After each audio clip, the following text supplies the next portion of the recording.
Hello, hello, hello. Welcome to my channel. Welcome to my channel right here on YouTube. I am Shirley. So welcome to my channel, Shirley's Channel Chatter. So today I just want to honor Black History Month and some, very important people in our past that, that paved the way for us in a lot of ways. Frederick Douglass, Rosa Parks, Sojourner Truth, Shirley Chisholm. So let me get started. Glad to see you. Glad you can join me. So the first honoree. Okay, so now we know about Rosa Parks. Rosa Parks. She didn't want to give her seat up on the bus, Montgomery, Alabama. So she didn't want to give her seat up. She was tired, but at the same time, from my readings and my research, she said that wasn't the only reason that she didn't want to give her seat up. She didn't want to give her seat up because she said she was tired of having to keep going through the same thing over and over again. You don't have to, go to work. You tired. She was tired. She got off work, and it happened several times. So she got off work, and then when she would get on the bus, they would want her to give her seat up, for white passengers. So this particular time, it was some white passengers. The bus driver noticed that it was some white passengers that didn't have a seat. So they wanted, so the bus driver wanted her, because it was this particular bus company. So off the break, they probably was, prejudice anyway. They had, racism within their company. So it was this particular bus company, and they wanted her to give her seat up for a white passenger. She was like, no, I paid my money. I want to sit down. I'm tired of going through this. I'm tired, and at the same time, I'm tired of going through this. Have to give up my seat. So she didn't give her seat up, and that's when she got arrested. But there was another lady, this same situation happened to, and her name was Claudette Colvin. Claudette Colvin, and well, this is a picture of her. Well, it's a picture of her when she was younger, and it's a picture of her now. I assume this is so that's a picture of her, Claudette Colvin. She was 15 years old at the time. You see the picture with the glasses on in the middle. The three pictures with glasses on. She was 15, so she didn't want to give her seat up either. But she had the encounter before Rosa Parks. But we didn't learn about her in school. We learned about Rosa Parks. So her name is Claudette Colvin. So Claudette Colvin, so let me see what they're saying about Claudette Colvin. So I'm just going to do a little short video today. Claudette Colvin, she was 15 years old. Claudette Colvin, she is an American pioneer of the 1950s civil rights movement and retired nurse aide. She retired nurse's aide, I guess I would say it like that. On March the 2nd, 1955. March the 2nd, 1955. She was arrested at the age of 15. Just imagine, she was arrested at the age of 15 in Montgomery, Alabama. So Rosa Parks, she was arrested in Montgomery, Alabama. But I have to see what year. So this was before Rosa Parks, so this was March 2nd, 1955. She refused to give up her seat to a white woman on a crowded, segregated bus. So she was born September 5th, 1939. So now she's 83 years old, so she apparently is still alive. 83 years old now. And let me see what else they say about her. Okay, they said before Rosa Parks, there was Claudette Colvin. Before Rosa Parks. So like I read, okay, it said few people knew the story of Claudette Colvin. When she was 15, she refused to move to the back of the bus and give up her seat to a white person 9 months before Rosa Parks. So this happened 9 months. Her name was Claudette Colvin. 9 months before Rosa Parks. Most people know about Parks and the Montgomery, Alabama bus. So this was Montgomery, Alabama as well. said it was a bus boycott. Then they had a bus boycott that began in 1955. But few knew that there were a number of women who refused to give up their seats on the same bus system. That's what I'm saying, the same bus system, the same company. Most of the women were quietly fined and no one heard much more. So most of the other women, they imposed a fine on them. It was quiet, with them, with their situation, and it went away. But Rosa Parks, she had gotten more publicity, because I think they said it may be because she worked for the NAACP at the time. It says Colvin was the first to really challenge the law. So she challenged the law. She's now 69 years old and retired. Colvin lives in the Bronx. She remembers taking the bus home from high school on March the 2nd, 1955, as clear as it were yesterday. So she tried to get the bus home in 1955. She's still alive, 69 years old today.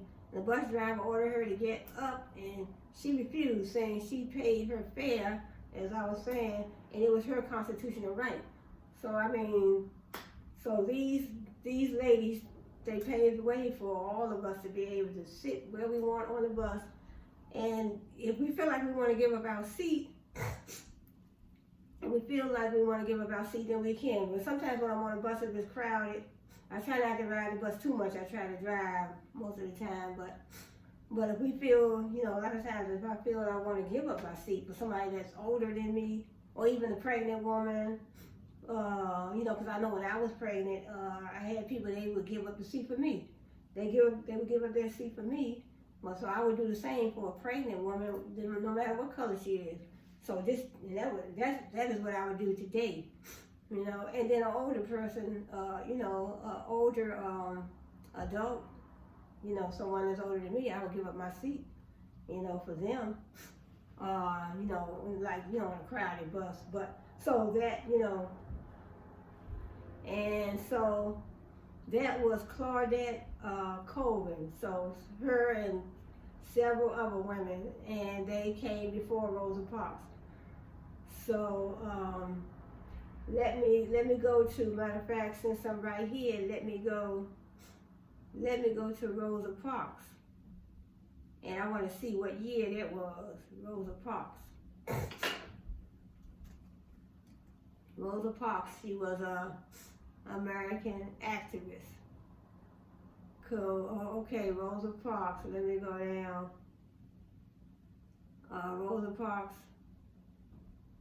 Rosa Parks before and after the bus. Rosa Parks before.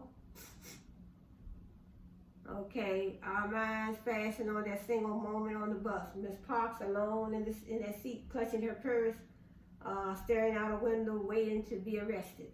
So she already knew that she was going to be arrested. Because like I said, she knew that this was going on. She knew that this had, been taking place several times. So, but she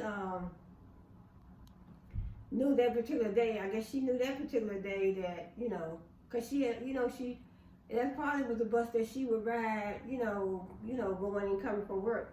So she already knew how the transportation company, the bus company, she already knew that she probably already knew that they were prejudiced. So she figured that day, I'm not going to go through this today. I need to sit down, and I'm tired of going through this. And so it doesn't say too much. This is an article right here. This doesn't say too much about that. Let me see if it says something about that particular day. It says today to many would be movement leaders simply want to be Dr. King or Miss Rosa Parks. They want the glory and privilege of leadership without the burdens or sacrifice and sustaining hard work. Movements are not built from the top down by powerful leaders, but percolate from the bottom up from people who share common grievances. So I don't want to read all that. I was looking for the story. Let me see. I was looking for the story when the year that it happened for Rosa Parks. So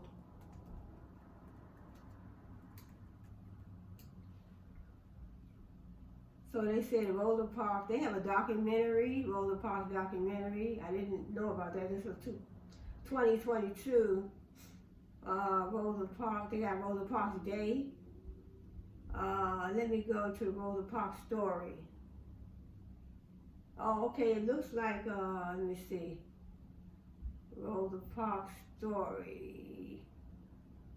So it looks like they made a movie. I hadn't heard about this movie. Rosa Parks story. Ride to Freedom, Rosa Parks story. So, okay, that's I think that's a book. Ride to Freedom, the Rosa Parks story is a well-produced television movie starring Angela Bassett. Bassett as Parks, she plays Miss Parks, which shows that the woman who is famous for inciting the civil rights movement or not moving from her seat on a bus was motivated by her commitment to Christ. I would love to see that movie. So I would love to see the movie, but I'm trying to find the story. Trying to find the story.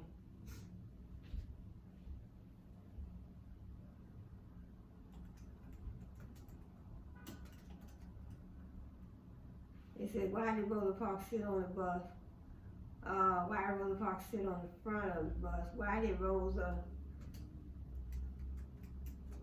Rosa Parks get arrested? So that's what I want to type in. So she said on the, she knew that they were already required to, when they got on the bus, they knew that they were required to just go to the back of the bus. You know, African Americans were supposed to go straight to the back of the bus and stand up.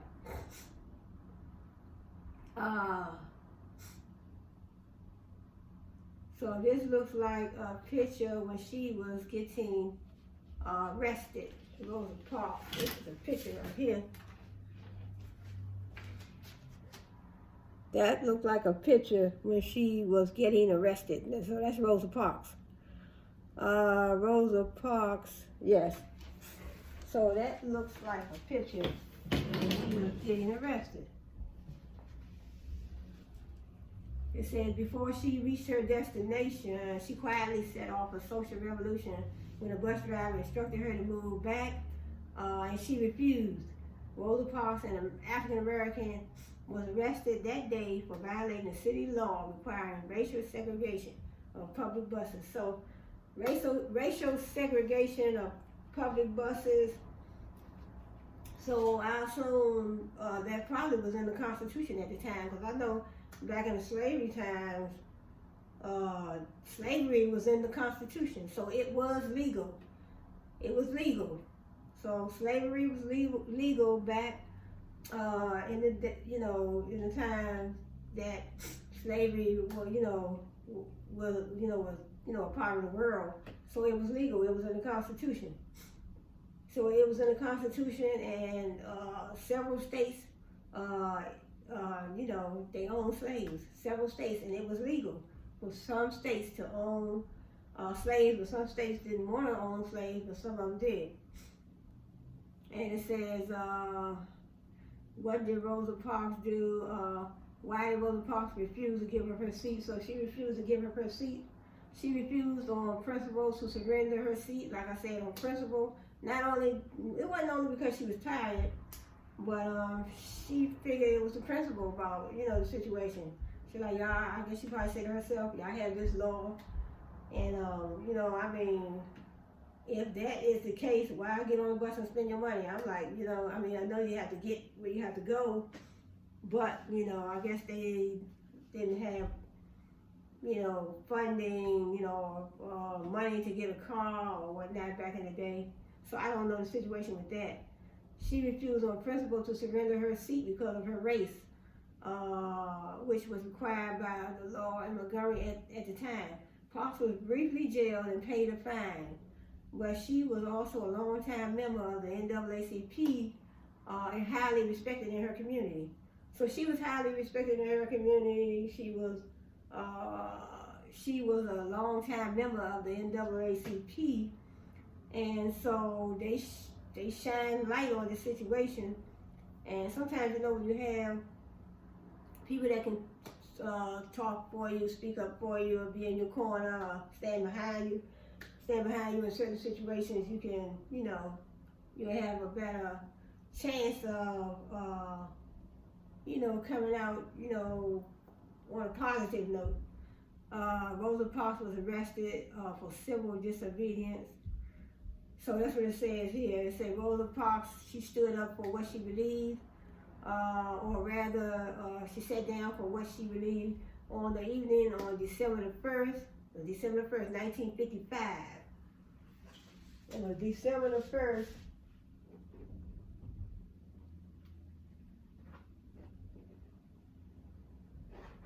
December 1st, 1955, I want to write that date down. Parks, an African American, chose to take a seat on the bus on her ride home from work. So she was on her way home from work because she sat down and refused to give up her seat to a white passenger. She was arrested for disobeying an Alabama law. So that was law in Alabama, Montgomery, Alabama. So, and I believe she met up with Dr. Martin Luther King later, requiring black people to relinquish seats to white people when the bus was full. Blacks also had to sit at the back of the bus. Her arrest sparked a 381-day boycott of the Montgomery bus system. Like I said, it was a certain bus company. It also led to a 1955 Supreme Court decision banning segregation on public transportation. So really, Rosa Parks paved the way for us all around the world, not to have to sit on the back of the bus. Who was Rosa Parks? She was a woman who helped spark the civil rights movement in the 1960s. So in other words, because of her refusing to give up her seat, they locked her up. She paid a fine, and then they went all the way to the Supreme Court, and they put a ban on segregation, banning, you know, the separation of African Americans and whites on the bus, you know, on the bus. So that was Rosa Parks. So, all right, let me see who Ella Baker is. Ella Baker. We have Ella Baker, Shirley Chisholm, Carter G. Woodson, Dorothy-Height. I have a lot of, you know, other ones on here too. So let me see who Ella Baker is. Ella Baker, let me see her position. So this is going to be a little short video today, Ella Baker. Ella Baker, she was an American civil rights activist. Children's, okay, that's something different. The Children's Defense Fund, Ella Baker. Who was Ella Baker? 1960s civil rights movement. Ella Baker, they said Ella Baker Center for Human Rights is named after a brilliant black hero of the civil rights freedom movement who inspired and guided emerging leaders. Let me see exactly what her role was. Ms. Baker, she played a key role in some of the most influential organizations of the time, including the NAACP, Martin Luther King's Southern Christian Leadership Conference, and the Student Nonviolent Coordinating Committee. Like her, we spark change by unlocking the power of every person to strengthen their communities and shape their future. Ella Baker's early life. Ella Jo Baker was born December 13, 1903, in Norfolk, Virginia. Growing up in North Carolina, she developed a sense for social justice early on, due in part to her grandmother's stories about life under slavery. As a slave, her grandmother was a slave. As a slave, her grandmother had been whipped for refusing to marry a man chosen for her by the slave owner. Her grandmother's pride and resilience in the face of racism and injustice continue to inspire Miss Baker throughout her life. Ella Baker's maternal grandparents bought, lived on, and cultivated land that was formerly a part of the plantation on which they were enslaved. So her grandparents were slaves. So that's Miss Ella Baker. They bought the land for $250, which they paid off in installments. This purchase was a source of great pride for their family, and they went on to become successful farmers. Baker studied at Shaw University in Raleigh, North Carolina. As a student, she challenged school policies that she thought were unfair. After graduating in 1927 as class valedictorian, she moved to New York City and began joining social activist organizations. In 1930, she joined the Young Negroes Cooperative League, whose purpose was to develop black economic power through collective planning. She also involved herself with several women's organizations. She was committed to economic justice for all people and once said, "People cannot be free until there is enough work in this land to give everybody a job." So people cannot be free until there's enough work in this land to give everybody a job. So we're not free. At the Ella Baker Center for Human Rights today, so they created an Ella Baker Center for her. It's a Center for Human Rights, and it's operating today. We continue in her legacy. When we say books, not bars, jobs, not jails, and healthcare, not handcuffs. That's some great spoken words. So books, not bars, jobs, not jails, and healthcare, not handcuffs. We know the prison system is the largest provider of mental health care and substance abuse rehabilitation in our country today. Prisons cannot continue to be the answer to these public health crises. Care-based and community-based solutions are the answer, like health care for all, free public education, and housing as a recognized human right. Yeah, free health care for all, free public education, so that's what they're shooting for in Miss Ella Baker's honor. Joining the struggle against Jim Crow laws, Ella Baker began her involvement with the NAACP in 1940. She worked as a field secretary and then served as director of branches from 1943 until 1946. So I'm not going to read all of this. Let me see. It says as she began her involvement with the NAACP in 1940. She worked as a field secretary and then served as director of branches from 43 to 46. Let me go down and see. She moved to Atlanta to help organize Martin Luther King Jr.'s new organization, the Southern Christian Leadership Conference. She also ran a voter registration campaign called the Crusade for Citizenship. So eventually she moved to Montgomery, Alabama, 1955, so she can work with Dr. Martin Luther King Jr. in his Christian Leadership Conference. On February 1st, 1960, a group of black college students from North Carolina, A&T University, refused to leave a Woolworth lunch counter in Greensboro, North Carolina, where they had been denied service.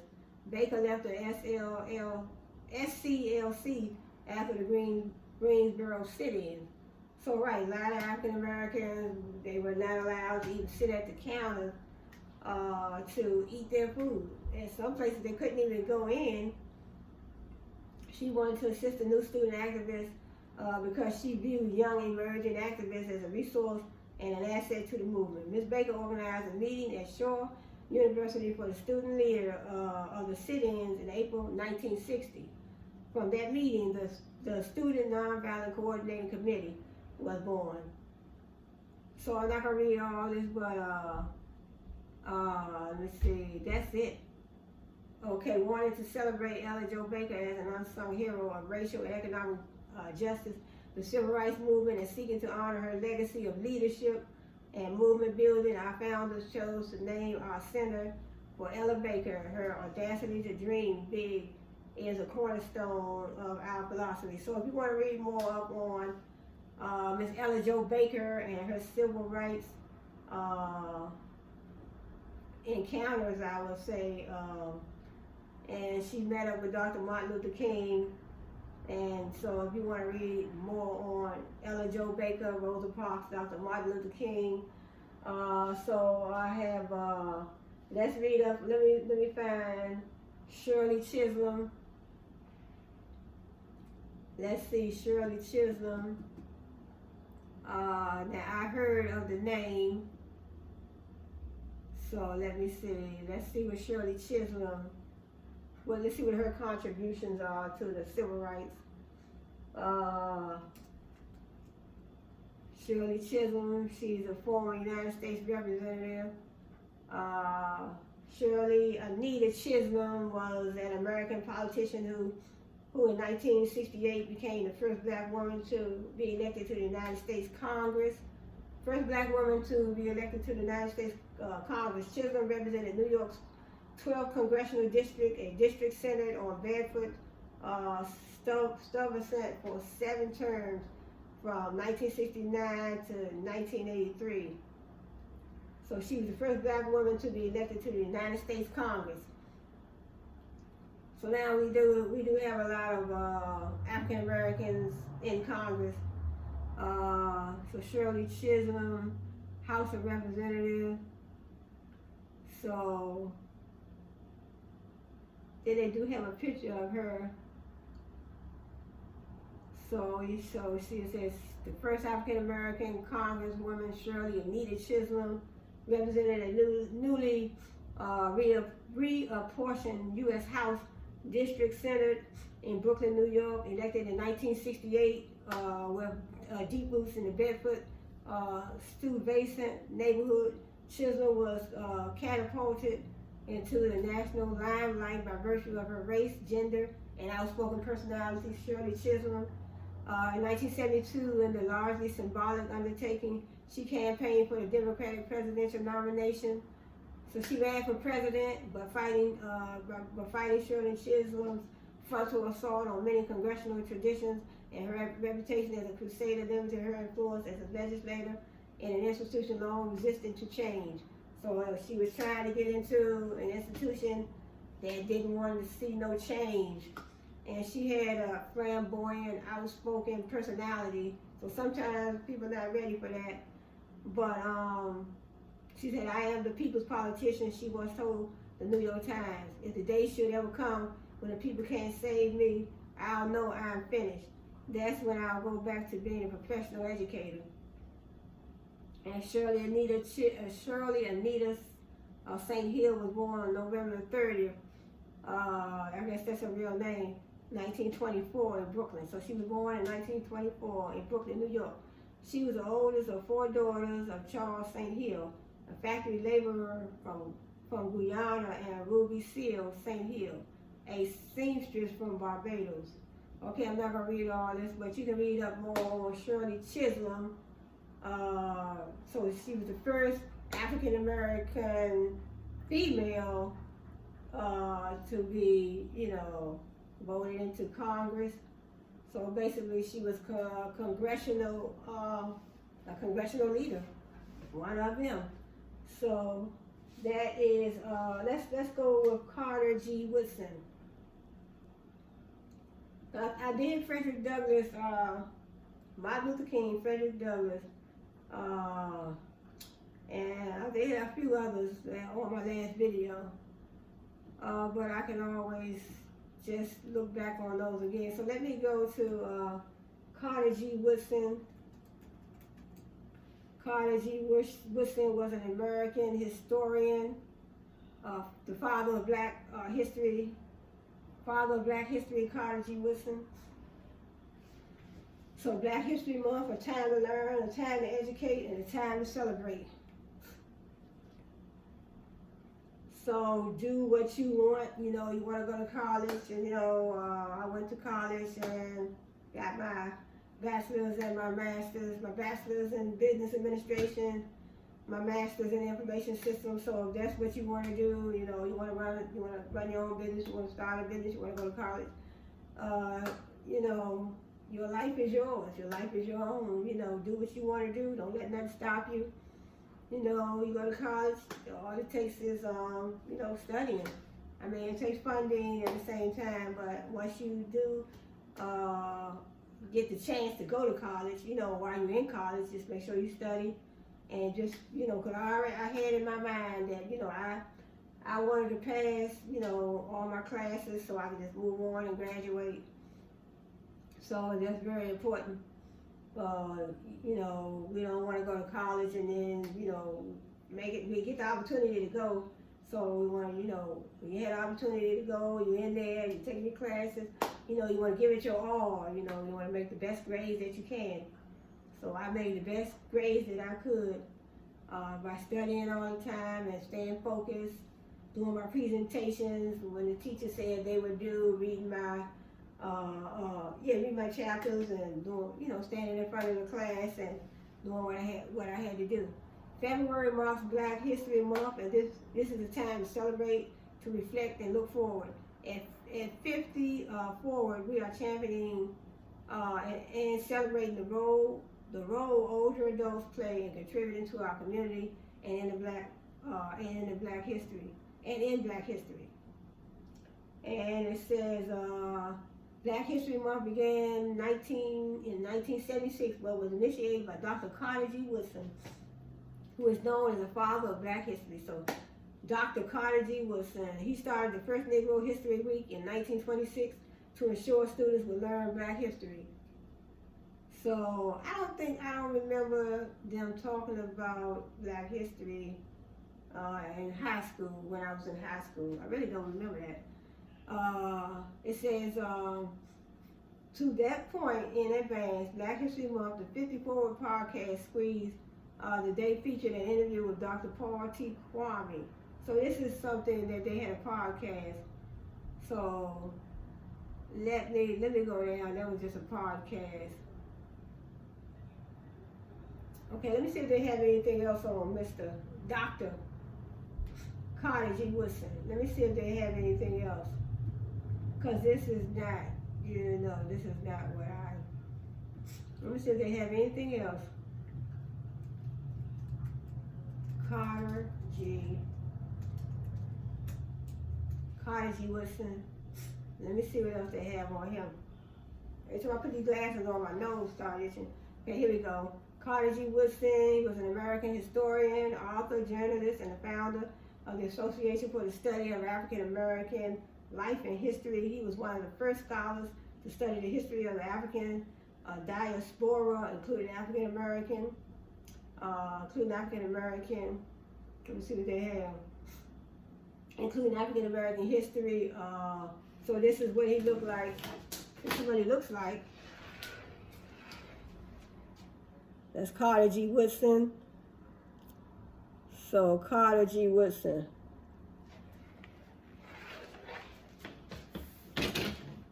Carter G. Woodson. Let me step away for a second.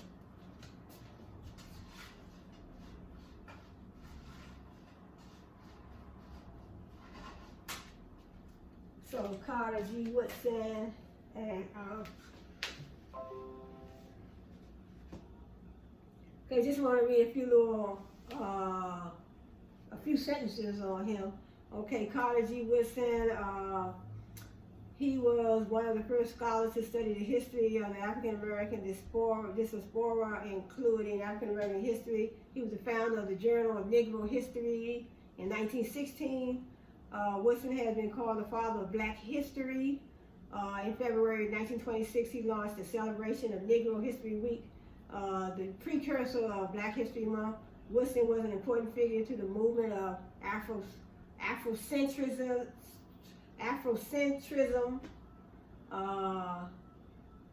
due to his perspective on placing people of African descent at the center of the study of history and the human experience. So in other words, he made his business to put African Americans in the forefront. He says, due to his perspective of placing people of African descent at the center of the study of history and the human experience. So he put African Americans at the center of studying history. So in other words, he felt strongly that African Americans should know their history. You should know your history, you should study your history, You know, we know about slavery, we know about how it was started, you know, so many other things that we need to know when it comes to our black history. He was born in Virginia, the son of former slaves. So Carter G. Woodson was the son of former slaves. He was the son of former, and Frederick Douglass, he was born a slave too. So it's just a lot to get into when it comes to those slavery days. He was born in Virginia, a son of former slaves. Woodson had to put off schooling while he worked in the coal mines of West Virginia. He graduated from Berea College and became a teacher and school administrator, earning graduate degrees at the University of Chicago. So he went to the University of Chicago, earned his graduate degree. Woodson then became the second African American after W.E.B. Du Bois. I heard that name too. Let me write that one down. W.E.B. Du Bois. Okay, he obtained his graduate degree at the University of Chicago. Then he became the second African American besides W.E.B. Du Bois to obtain a PhD from Harvard University. So that is a great accomplishment. To obtain a PhD degree from Harvard University, Woodson remains the only person whose parents were enslaved in the United States to obtain a PhD in history. Now that's something else. So it says he remains the only person whose parents were enslaved in the United States to obtain his PhD in history. So they don't have nobody else. So his parents were slaves. His parents were enslaved. His parents were slaves, and then he eventually went on with his life, did what he had to do, and obtained his PhD. Now I went to Capella University, and I started my PhD, but I didn't finish. So I still have credits toward my PhD. So I did the bachelor's and the master's at Australia University. But I do have credits toward my PhD, but I didn't finish. I wish I could have finished. And but who knows what the future holds. It says Woodson remains the only person to have their PhD, considering that his parents were slaves. And it says he taught at historically black colleges, Howard University. Oh wow, he taught at Howard University and West Virginia State University. And Howard University is not too far from where I'm at.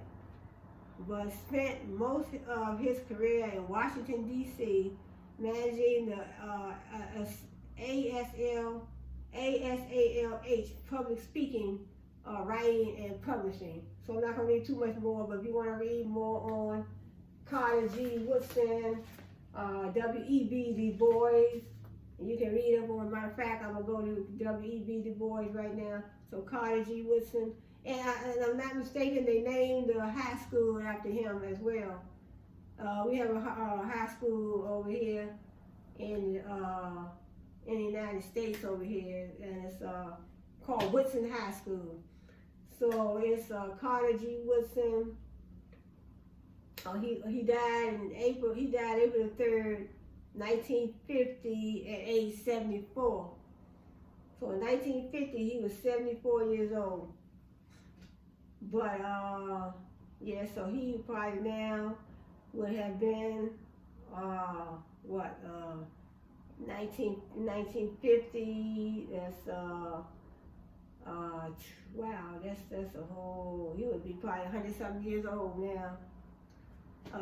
Early life and education, he was born in New Canton, Virginia on December 19, 1875. But I'm not going to read too much more. Let me go to, so you can, if you want more Carter G. Woodson, you can look him up. So this is Wikipedia or even Google. So let me see who W.E.B. Du Bois, D.U. There you go. He was American, Ghanaian sociologist and activist. So he was from Ghana.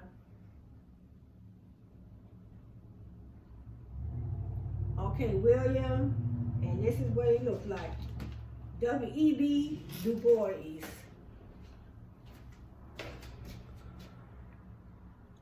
W.E.B. Du Bois. So he was born February 23rd, 1868. Died in 1963. He was an American sociologist, socialist historian, and pan-Africanist civil rights activist, born in Great Barrington, Massachusetts. W.E.B. Du Bois. So you can always look up these gentlemen. So I'll put some of the names. I'll put some of these names in my video. You know, the comment section of my video. So in other words, he was born 1868, February 23rd, 1868. He died August 27th, 1963. W.E.B. Du Bois. He grew up in a relatively tolerant and integrated community after completing graduate work at the University of Berlin and Harvard University, where he was the first African American to earn a doctorate. So he was the first African American to earn a doctorate, Harvard University. So that's something else. Earlier, Du Bois had risen to national prominence as a leader of the Niagara Movement, a group of African American activists who wanted equal rights for blacks. Du Bois and his supporters opposed the Atlanta Compromise, an agreement. Sometimes these pop-ups come, they see you reading. Okay, it says, Du Bois and his supporters opposed the Atlanta Compromise, an agreement crafted by Booker T. Washington. So that's another name, Booker T. Washington. And they have a school named after him too, Booker T. Washington. So Carter G. Woodson, they do have a high school called Woodson High, named right after Carter G. Woodson. So this is W.E.B. Du Bois. I just showed you. I'm not gonna read a whole lot. Du Bois insisted on full civil rights and increased political representation, which he believed would be brought about by the African American intellectual elite. He referred to his group as the Talented Tenth, a concept under the umbrella of racial uplift, and believed that African Americans needed the chances for advanced education to develop its leadership. So he believed that African Americans, they needed a chance to advance in their education in order to develop leadership. Racism was the main target of Du Bois's polemic, and he strongly protested against lynching, Jim Crow laws, and discrimination in education and employment. So we always hear Dr. Al, not Dr. Al, but Reverend Al Sharpton.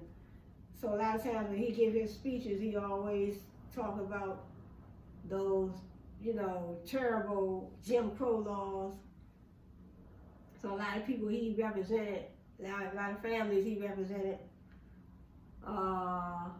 And it said Du Bois was a prolific author. His collection of essays, The Souls of Black Folk, is a seminal work in African American literature, and his 1935 magnum opus, Black Reconstruction in America. So when you get a chance, W.E.B. Du Bois, look up some of his writings. Carter G. Woodson, look up some of his writings. So look up some of his writings, W.E.B. Du Bois. So let me see what else they're saying about him. Okay, I already said he was born February 23rd, 1868 in Massachusetts. Let me see what else they have. In other words, received his doctorate, Harvard University. Okay, so I think that's all I'm gonna read about him. So, but W.E.B. Du Bois, Carter G. Woodson, if you want more information, look up those. Let me see, and Shirley Chisholm, so she was the first African American female to have a seat in Congress. So now they do have, more African Americans, in Congress, male and female. Let's look at Dorothy-Height. Let me look at Dorothy-Height. So we have Dorothy-Height, Alice Coachman, Ethel Waters, Ruby Bridges, Gordon Parks. So let me go with Dorothy-Height. And also we have Dr. Maya Angelou. When you know better, you do better. Dorothy-Height. And so she was a great poet, Dr. Maya Angelou. Okay, Dorothy Irene Height. She was an African-American civil rights and women's rights activist. She focused on the issues of African-American women, including unemployment, illiteracy, and voter awareness. Height is credited as the first leader in the civil rights movement to recognize inequality for women and African-Americans as problems that should be considered as a whole. She was the president of the National Council of Negro Women for 40 years. For 40 years.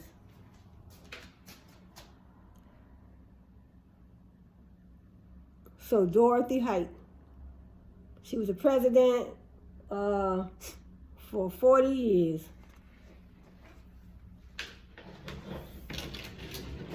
President of the Negro Council for 40 years. She was the president of the National Council of Negro Women for 40 years. She was born in Richmond, Virginia, 1912. Richmond, Virginia, 1912. She was 5 years old when she was 5. When she was 5, she moved with her family to Rankin, Pennsylvania, a steel town in the suburbs of Pittsburgh, where she attended racially integrated schools. So when I was coming up, thank God I didn't have any problem with any racial issues in school. But I guess that was way, way, way before I was even born. Height's mother was active in the Pennsylvania Federation of Colored Women's Clubs and regularly took Dorothy along to meetings where she established her place in the sisterhood. Height's long association with the YWCA began in a girl reserve club in Rankin, organized under the auspices of the Pittsburgh YWCA, an enthusiastic participant who was soon elected president of the club. Height was appalled to learn that her race barred her from swimming in the pool at the Central YWCA branch. So she was appalled that they wouldn't let her swim in the pool because she was African American. It says Height's long association with the YWCA began in a girl reserve club in Rankin, and it organized under the auspices of the Pittsburgh YWCA. She was an enthusiastic participant. She liked to be there at the YWCA, but she was appalled to find out that she couldn't even swim in the pool because she was African American.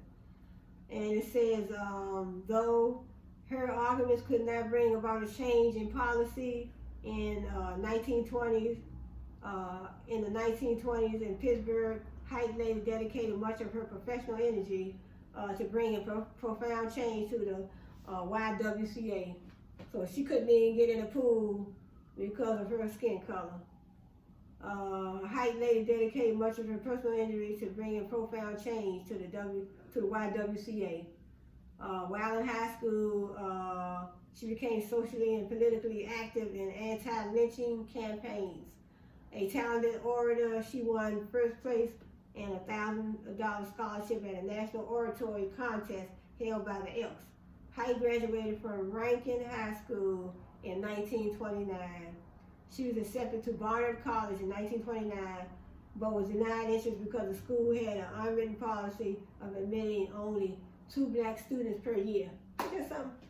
She couldn't get into the college that she wanted to get into because they had a policy that they were only admitting 2 African Americans per year.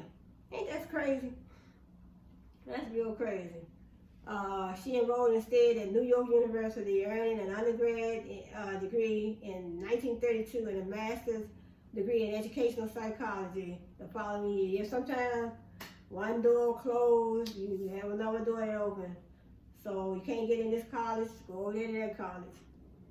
These people over here don't want to be your friends, and you might make some friends over there.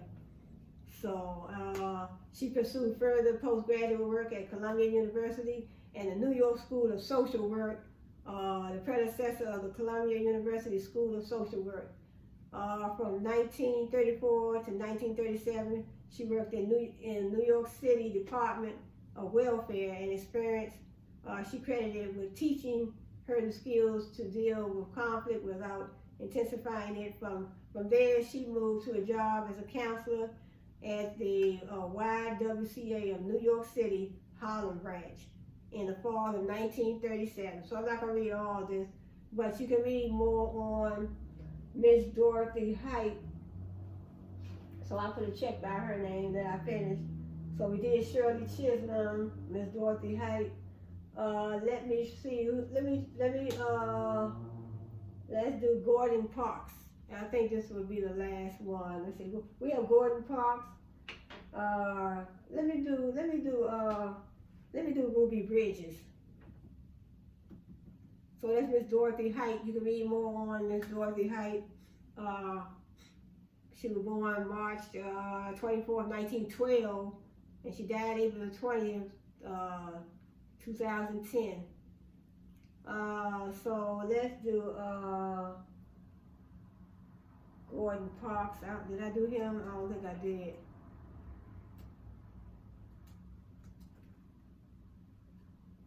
No, I didn't do him yet. Gordon Parks was an American photographer, musician, writer, and film director. Gordon Parks. Gordon Parks, Gordon Roger Alexander Buchanan Parks, born November 30th, 1912, died March 7th, 2006. He was an American photographer, composer, author, poet, and film director who became prominent in U.S. documentary photojournalism, and in the 1940s through, I threw A in, but A is not even up there. It says photojournalism in the 1940s through 1970s, particularly in issues of civil rights, poverty, and African Americans, and in glamour photography. He is best remembered for his iconic photos of poor Americans during the 1940s, taken for a federal government project, for his photographic essay for Life magazine, and as a director of the film and the semi-autobiographical The Learning Tree. Parks was one of the first Black American filmmakers to direct films within the Hollywood system, developing films relating to experience enslaved and struggling Black Americans, and helping create the Blaxploitation genre. The National Film Registry citation mentions it as the first feature film by a Black director to be financed by a major Hollywood studio. This is what he looks like. He was born in March 06. So he died March 06 at the age of 93. So this is Gordon Roger Parks. So he was born in Fort Scott, Kansas, the son of Andrew Jackson Parks and Sarah Ross on November 30th, 1912. He was the youngest of 15 children. So that's Gordon Parks, the youngest of 15 children. So I'm not gonna hold the video too long. So I'm almost at an hour.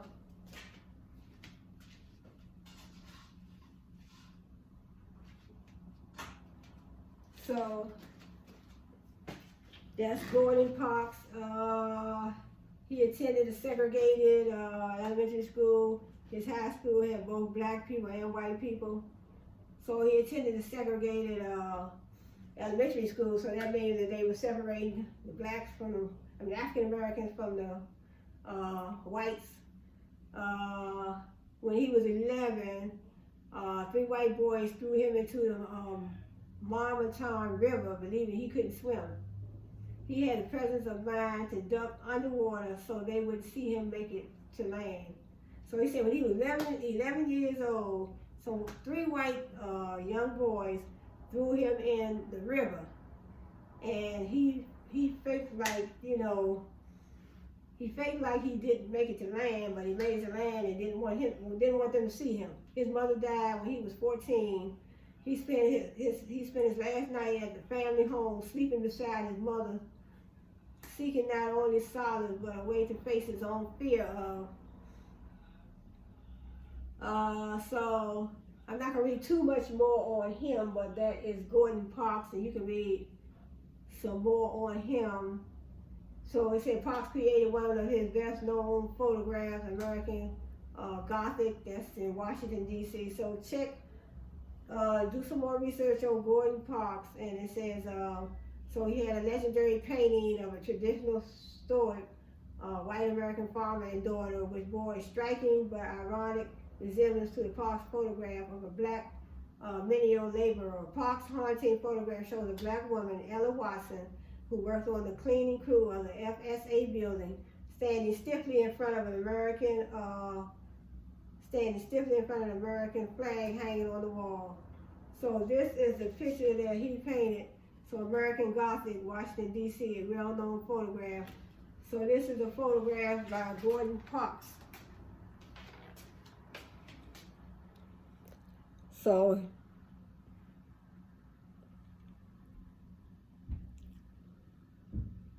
Gordon Parks. So I'm not gonna hold this video too much longer. Let me see who else we have on here. So Gordon Parks, I think, so you can read more into Gordon Parks. Read more into Gordon Parks. In other words, it said he was married and divorced 3 times. His first 2 wives, comprising almost 40 years of marriage, were black. So, and then, you can read more on him. So who else we had? We did Carter G. Woodson, Rosa Parks, Dorothy-Height. So, we had Don Cornelius, he started the show called Soul Train. So let me shine a little light on him. So I want to say thanks for joining me today, and I'm not going to make this video too long today. My last video was almost 2 hours. But sometimes once I get to talking and I have so much stuff to cover, I have to probably put it in another video. But let's go with Don Cornelius. He's an American. He died in 2012. This Don Cornelius. Remember, he created the show called Soul Train when they used to do the Soul Train line. So Don Cornelius. So in other words, he was born September 27, 1936. He died February 1st, 2012. He is an American television show host and producer, widely known as the creator of the nationally syndicated dance and music show Soul Train, like I said, which he hosted from 71 to 93. Cornelius sold the show to Mad Vision Entertainment in 2008. So I didn't know. So he said he sold the show. He sold the show in 2008. Cornelius was born in Chicago, on Chicago's South Side. I know Obama and his wife, they were living in Chicago on the South Side, because he always had Michelle from the South Side. So it says Don Cornelius, September 27, 1936, and raised in the Bronzeville neighborhood. After graduating from DuSable High School in 1954, he joined the United States Marine Corps and served for 18 months during the Korean War. He worked on various jobs following his stint in the military, including selling tires, automobiles, and insurance, and as an officer with the Chicago Police Department. So we all have, sometimes you have to take on little odd jobs until you get what you want, until you figure out the career, the path that you want to take, you know, in your life. But it says, so in other words, he was an American television host and producer, widely known for creating this show called Soul Train that he hosted from 71 to 93. So he probably was the first, while they are honoring him for Black History Month, so he probably was the first African American to own a show like that, Soul Train. And I used to watch the Soul Train because they used to do the little Soul Train line, and they had different artists and, you know, singers on there. So that's Don Cornelius. And so they just say, oh, he got arrested on October 17, 2008. Cornelius was arrested at his Los Angeles home. I hadn't heard about this, on Mulholland Drive on a felony domestic violence charge. He was released on bail.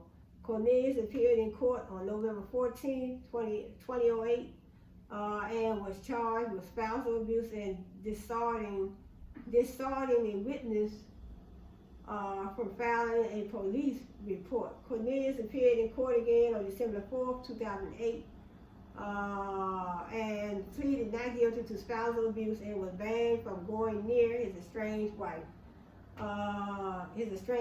Russian model Victoria Avila Cornelius, who had obtained 2 restraining orders against him. On March 19, 2009, he changed his plea to no contest and was placed on 36 months of probation. So him and his wife had a little altercation. He had to go to court, but so let me, okay, they said that's Don Cornelius. So I have some different ones too. I have Madame C.J. Walker, Alvin Ailey, Jesse Owens. Let me do Jesse Owens, cause I'm wondering, is that I'm thinking, was he a baseball player? I know I've heard that name, Jess. We have Jesse Jackson. He's a American Baptist minister, activist, and politician. Well, let me look for Jesse Owens. Oh, he was a track. Okay, he was a track and field athlete. So James Cleveland, Jesse Owens was an American track and field athlete who won 4 gold medals. Owens specialized in the sprints and the long jump and was recognized in his lifetime as perhaps the greatest and most famous athlete in track and field history. He set 3 world records and tied another all in less than an hour. So that's something else. At the 1935 Big Ten track meet in Ann Arbor, Michigan, a feat that has never been equaled and has been called the greatest 45 minutes ever in sport. He achieved international fame at the 1936 Summer Olympics in Berlin, Germany, by winning 4 gold medals.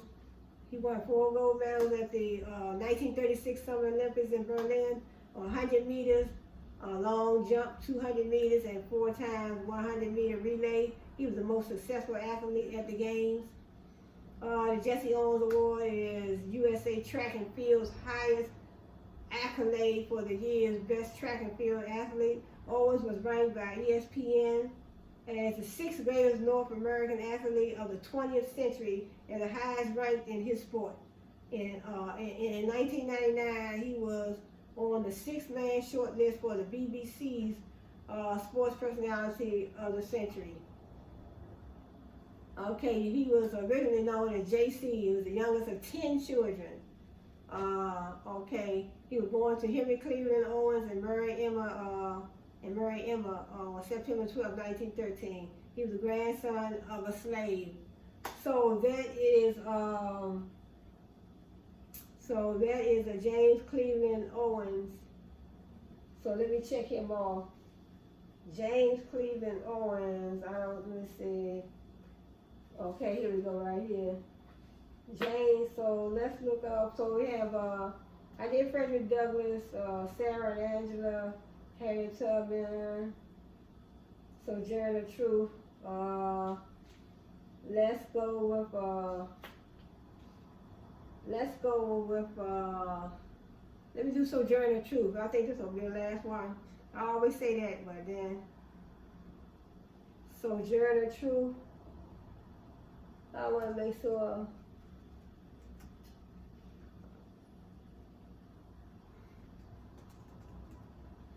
Sojourner Truth, African American activist.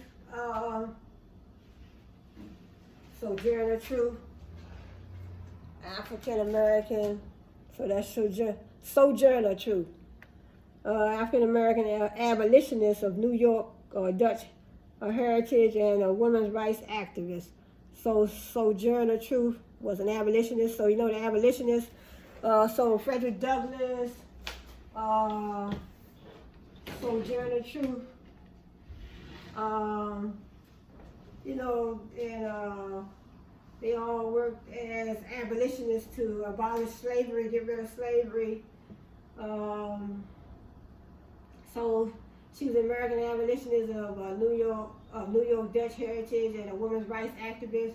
Truth was born into slavery in Swarthmore, New York, but she escaped with her infant daughter to freedom in 1826. So Sojourner Truth, she escaped with her infant daughter from slavery in 1826. After going to court to recover her son in 1828, she became the first black woman to win such a case against a white man. So she gave herself the name Sojourner Truth in 1843 as she became convinced that God had called her to leave the city and go to the countryside. Testifying the hope that wasn't her.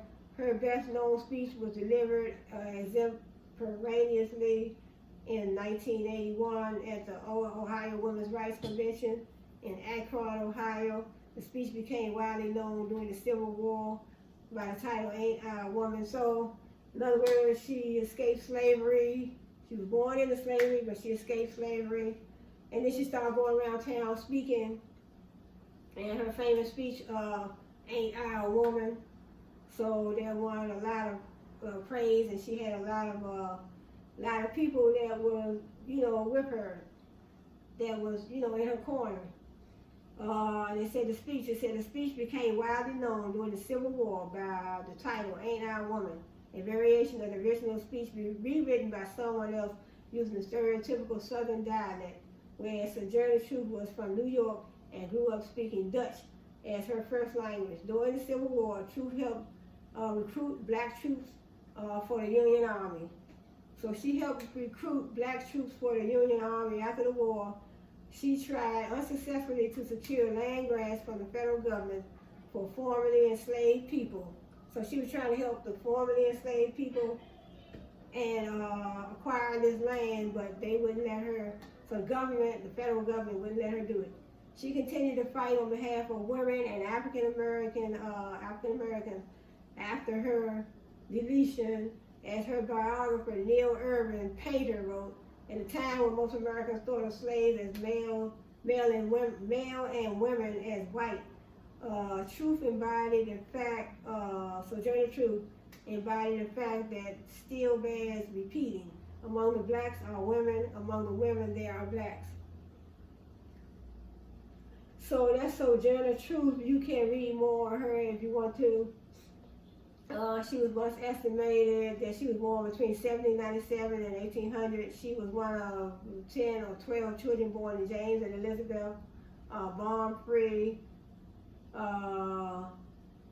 So in 1799, the state of New York began to legislate the abolition of slavery. Although the process of emancipating those people enslaved in New York was not completed until July 4th, 1827. So Sojourner Truth, you can read more on her. And I have Lucretia Mott, William Lloyd Garrison. So other people I'll talk about maybe later. Later, my next video. And then I have, so I talked about Dr. Martin Luther King, one of my previous videos. So I can go back, let me see. Dr. King.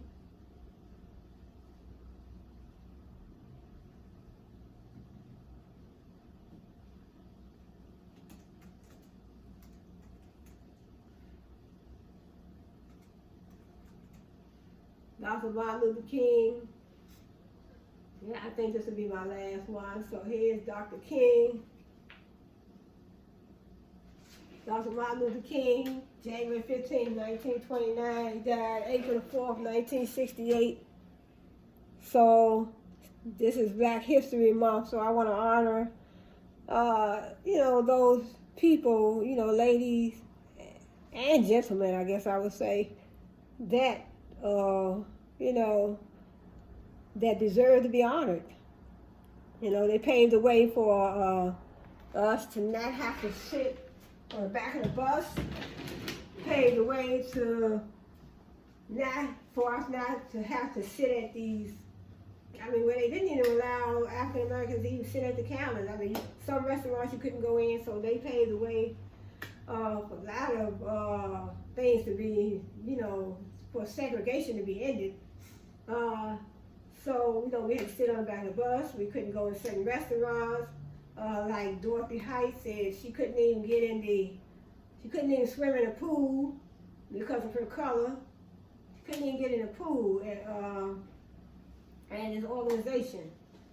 I think it was, what was it, the YSMA, and she couldn't even swim in a pool. So, that couldn't even eat. And then if you're sitting at a counter and you want to eat, they want to run you out of the restaurant, so it was just a whole lot. So we honor all these people for Black History Month, and it is well deserved for them.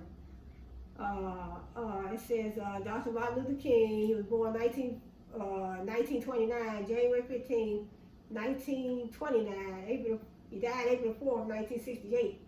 He was an American Baptist minister and activist, and one of the most prominent leaders in the civil rights movement from 1955 until his, in 1968, an African American church leader and a son of early civil rights activist and minister Martin Luther King Sr. So he had his father's name, but he was Martin Luther King Jr. His father was Martin Luther King Sr. King participated in and led marches for the right to vote, desegregation, labor rights, and other civil rights. He oversaw the 1955 Montgomery bus boycott and later became the first president of the Southern Christian Leadership Conference. So when Rosa Parks had her issue with the Montgomery, Alabama, bus company, so when Rosa Parks had that issue, Martin Luther King, he was the leader. So because it says he oversaw the 1955 Montgomery bus boycott situation. So he oversaw that in 1955, and later became the first president of the Southern Christian Leadership Conference. As president of the SCLC, he led the unsuccessful Albany movement in Albany, Georgia, and helped organize some of the nonviolent 1963 protests in Birmingham, Alabama. King was one of the leaders of the 1963 March on Washington, where he delivered his "I Have a Dream" speech on the steps of the Lincoln Memorial. So the civil rights movement achieved pivotal legislative gains in the Civil Rights Act of 1964. So you can read more on Dr. Martin Luther King. So he achieved his doctorate in theology. So that's why they call him Dr. Martin Luther King. So King, he was born Michael King Jr. on January 15th. Michael King Jr., 1929 in Atlanta, Georgia. The second of three children to Michael King and Alberta King. So his wife was Coretta Scott King. Okay, but you can read more on Dr. Martin Luther King. So did I do Maya Angelou? I think I did Maya Angelou. Dr. Maya Angelou. We have Max Robinson. So there's some more on here, so I'll probably have to cover them on my next video. The first open heart surgeon. Okay, Maya Angelou. Ida be well. Okay. Different ones I have to do some, but I'm gonna close this video out now, and I want to say thanks for joining me, and I'll see you in the next video. Didn't want to make the video too long, but let's say thanks for joining me, and I'll cover some more ladies and gentlemen, you know, on my next video. So I'll do some more. I may do some more philosophers, ancient philosophers, you know, Socrates, Plato. I already did Socrates, Plato, John Locke, Henry David Thoreau. He went down to the woods and he wanted to be one with nature, so I covered him in one of my videos. So there's a lot of other gentlemen I do want to cover. So Henry David Thoreau, he said he wanted to suck all the marrow out of life. He said, I want to be one with nature. I want to suck all the marrow out of life. I want to back life into a corner. I want to see if it was mean. So he wanted to see if life was mean. So basically it was an experiment. So he said when he went down to the woods, he saw these snakes and they were frozen because it was cold down there. But then when the sun came out, they started, you know, they wasn't moving around, the little snakes.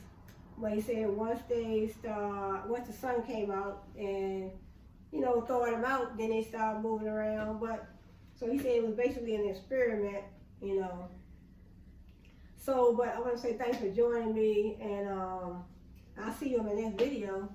So I'm trying to find interesting, enlightening, educational, inspiring content, and I would say people, you know, inspiring people, you know, ladies and gentlemen, you know, that I think will be, you know, I think they are people that we definitely need to know more about, or we want to shine light on them. So, you know, I think it's very important to shine light on all those that, you know, paved the way for us, you know, and when it came to, you know, slavery and civil rights movement. But thanks for joining me, and I want to tell you thanks for joining me again and again and again. And I hope to see you on the next video. So subscribe, give me some ideas, or you have any individuals that you know about that you think that, you know, you may want the world to know about them. You know, important people. You know, that you might want to shine light on. You know, drop their names in the content area of the video, and I'll be glad to shine light on them, do a little research, and bring it right on my channel. So you all, I hope you're having a nice day today so far. So enjoy the rest of your weekend. So this is Sunday. This is Sunday, February the day is the 5th, February the 5th. So Sunday, February 5th, so, you know, I'll see you in my next video. So, you know, you all have a blessed one. Come back again. So, have a good one. Bye.